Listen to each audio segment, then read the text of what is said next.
Hello everyone, this is Divyanshi. Today we are going to talk about a great quote of a superhuman who was one of the most enlightened humans of his times, as the life he lived was not possible to be lived by a normal human. The person who we are talking about is Gautam Buddha. He was born with the name Siddharth Gautama. He was a teacher, a philosopher, and a spiritual leader who is considered as the founder of Buddhism. And there is a lot more to tell about him.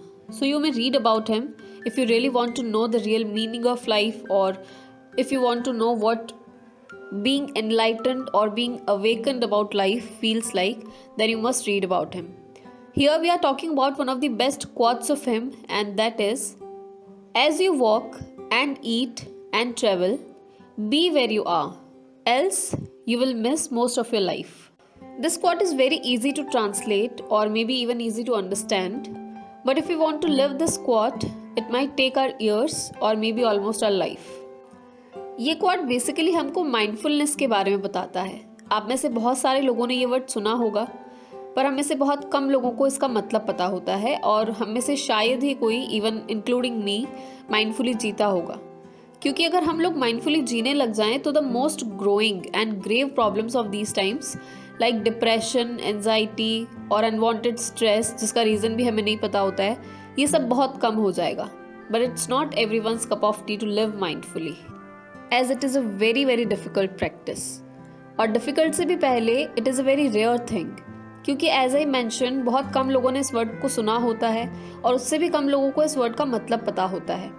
और इसलिए mindful बनने से पहले ज़्यादा important चीज़ ये है कि हमें अवेयरनेस हो कि माइंडफुलनेस जैसी कोई चीज़ एग्जिस्ट भी करती है जो हमारी लाइफ को वे टू ईजी बनाने में हमारी हेल्प कर सकती है.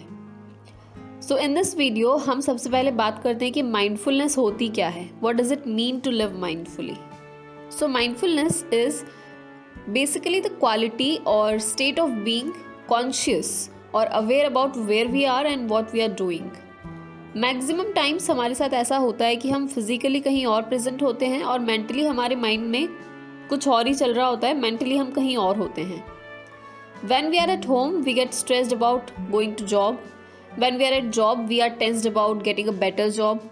When we are eating we think of getting fit, and when we are exercising we think of the pain we feel giving up on our favourite food. पढ़ाई करते वक्त हमारा ध्यान फ़ोन के नोटिफिकेशंस पर होता है, और जब हम फ़ोन ऑपरेट कर रहे होते हैं और हम देखते हैं कि किसी इंसान ने कुछ अच्छी पढ़ाई करके कुछ अच्छा अचीव कर लिया है जो आप भी सोचते हैं कि आप करना चाहते हैं, तो फिर से हमारा माइंड पढ़ाई की टेंशन पर चला जाता है.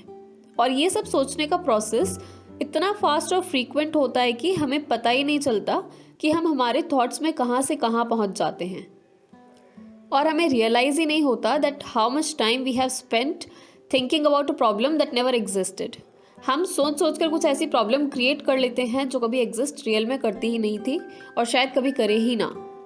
इससे दो प्रॉब्लम्स क्रिएट होती है. पहली, हम कोई ऐसी प्रॉब्लम सबकॉन्शियसली क्रिएट कर लेते हैं जिसका हमारी लाइफ में कोई रेलेवेंस नहीं होता. ऐसे थॉट्स पजेस कर लेते हैं जिनका कोई बेस नहीं है, और हम कभी कभी उन्हीं को सच भी मानने लग जाते हैं.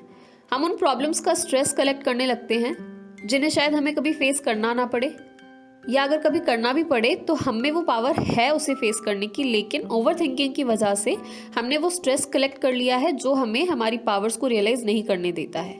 और दूसरी प्रॉब्लम ये होती है कि हम जिस वर्क को करते वक्त इस ओवर थिंकिंग में होते हैं, उस वर्क की प्रोडक्टिविटी, वो सेंस ऑफ कंप्लीशन को हम फील नहीं कर पाते, और ये हैबिट हमारे माइंड, हमारे हार्ट में एक वॉइड क्रिएट कर देती है और हमें पता ही नहीं चलता कि हम क्या कर रहे हैं और क्यों कर रहे हैं.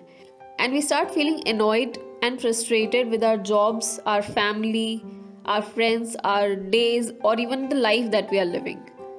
और हमारी सारी true feelings like happiness, pain, excitement को वो वॉइड ओवर पावर कर लेता है और हम कुछ फील ही नहीं कर पाते. And this is when we keep missing on our life. हमारी लाइफ निकलती रहती है लेकिन हम उसे जी नहीं रहे होते. कुछ लोग रियलाइज़ कर पाते हैं और कुछ लोगों की सारी लाइफ इसी अनअवेयरनेस में निकल जाती है कि माइंडफुलनेस जीना जैसी कोई चीज़ होती है, और वो इसी सबकॉन्शियस प्रोसेस के साथ अपनी पूरी लाइफ जी लेते हैं, लेकिन they don't feel that they live a life. They don't feel lively, they don't feel that they are living, they just survive, and this is how they keep missing on their life. So how can we develop a habit of being mindful and live mindfully? तो उसके लिए I think the first and the foremost thing we should do is acknowledging that we are not living mindfully and we are not where we are. जब धीरे धीरे हम इस realisation को accept कर लेंगे तब हमको इस हैबिट को चेंज करने की इंपॉर्टेंस पता चलेगी। And then there are several practices you can do to develop mindfulness, जिससे हम वहाँ रह सकते हैं जहाँ हम हैं, और हर एक एक्शन, उसके कंप्लीशन और हर एक फीलिंग को उसके ऑप्टिमम पे फील कर सकते हैं, और उस वॉइड को जो हमारे अंदर क्रिएट हो गया है उसको ग्रेजुअली फिल करने का ट्राई कर सकते हैं। For that I would like to give you an example, I hope it helps. Suppose your mind is like a small baby and as we know that babies like to wander and so does our mind. It's their habit to wander. But जब हमारे घर में कोई छोटा बच्चा होता है तो वो जितने भी बार घर के बाहर जाए, घर से बाहर निकलने की कोशिश करे, हम उसे फिर से पकड़कर घर के अंदर लाते हैं। और इसी तरह से हमें हमारे माइंड को भी ट्रीट करना होगा, क्योंकि उसकी आदत हो गई है सालों से टू वांडर। तो हमें ये करना होगा कि जब भी हम जिस एक्शन या जिस वर्क को कर रहे हो और हमारा माइंड वहाँ से बाहर जाने लगे, तब हमें उस पर गिव अप नहीं करना है। वो जहाँ जाता है उसे वहाँ जाने नहीं देना है, और हम जहाँ हैं उसे फिर से वही लाना है, so that we can keep an eye on it as we do with the small babies in our house. However, it's not going to be as easy as it is seeming in listening or even speaking, but we all have to start at some point. I'm not saying that it's just going to happen in a blink of an eye. You have to keep practicing for it, as I already mentioned that it is a very very difficult practice. हमें बहुत छोटे छोटे efforts से शुरू करना होगा। If our mind is not able to concentrate at a place for like 5 minutes, तो सबसे पहले हमें उसे 1 मिनट तक कॉन्सेंट्रेटेड रखने की कोशिश करनी होगी।